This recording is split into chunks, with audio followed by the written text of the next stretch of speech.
Alors, quelles sont les forces les plus courantes que nous allons étudier cette année? La première, c'est la force de gravitation.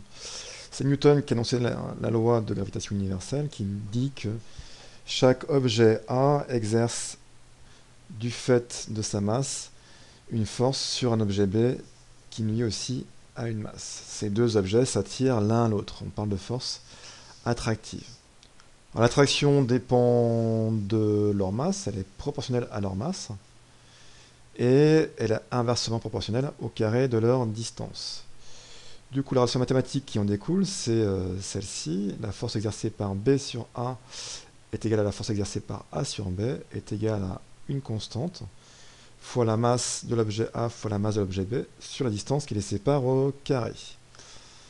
Donc F, la force en newton, M, les masses en kilogrammes, D, la distance qui les sépare en mètres, et G, la constante de gravitation universelle, qui a une valeur bien définie, que vous n'aurez pas à prendre par cœur, elle sera fournie dans chaque cas. L'interaction gravitationnelle s'applique au centre d'inertie de chacun des deux objets. Et voilà comment on peut la schématiser. Donc voilà deux objets A et B. Les forces ont pour point d'application le centre des objets. Donc cette force-là montre bien l'action exercée par l'objet B sur l'objet A. Donc elle l'attire vers lui. On voit que l'autre force exercée par A sur B est en sens inverse de la première, d'où le moins qui est ici. On a un moins parce que là, on a une expression vectorielle. Ces deux vecteurs sont en sens, pas inverse comme j'ai dit tout à l'heure, mais opposé. Le moins montre ce sens opposé. Maintenant, si on veut en même temps avoir une expression vectorielle et la norme qui apparaît, on utilise ce qu'on appelle un vecteur unitaire. Par exemple, ce vecteur UAB est dirigé de A vers B, comme f de B sur A, mais en sens opposé de f de A sur B. Donc cet ajout dans l'écriture permet d'avoir un vecteur à droite parce qu'il y a un vecteur à gauche, et le sens de f de B sur A, c'est le même que celui de U de A sur B. Donc voilà comment on peut exprimer vectoriellement un vecteur force, et notamment la force de gravitation. Alors pour calculer la norme, vous devez vous exercer, c'est pas si simple que ça. Il faut vous approprier la calculatrice, et il faut bien mettre les masses en kilos.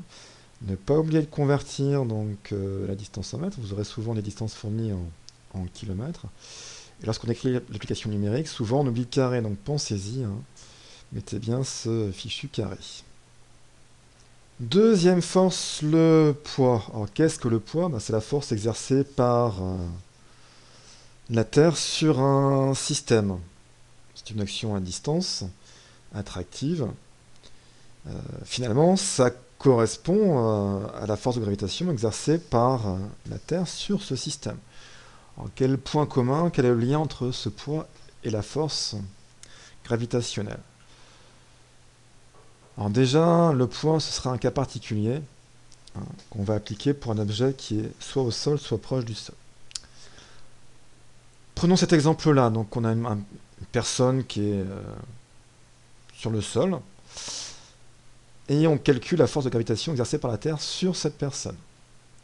Par définition, on l'a vu, c'est grand G fois la masse de l'objet 1, donc la Terre, fois la masse de l'objet 2, donc la personne, sur la distance qui les sépare au carré, distance entre les centres d'inertie.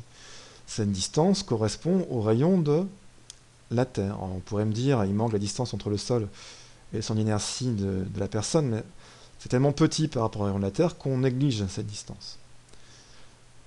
Là, on se retrouve avec trois constantes qu'on va remplacer par une seule et qu'on va appeler petit g.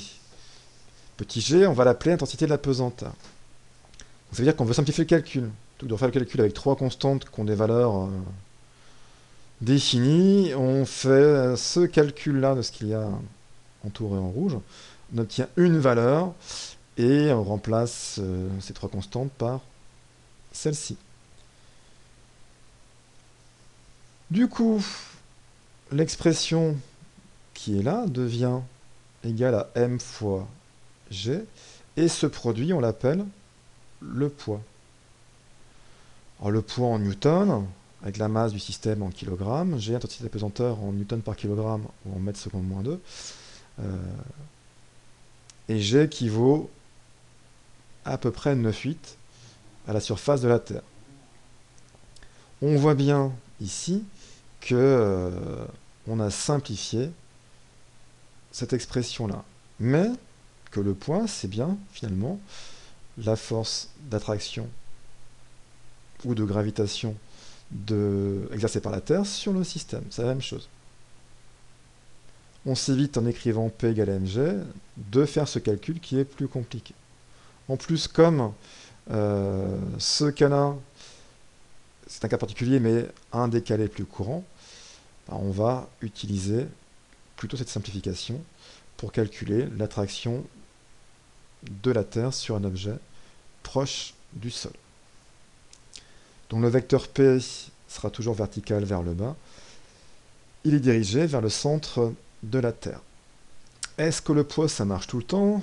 Je prends un deuxième cas, un satellite, qui tourne autour de la Terre. Donc j'écris l'expression de la force de gravitation.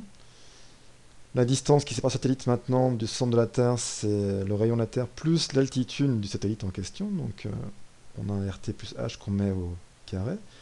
On pourrait remplacer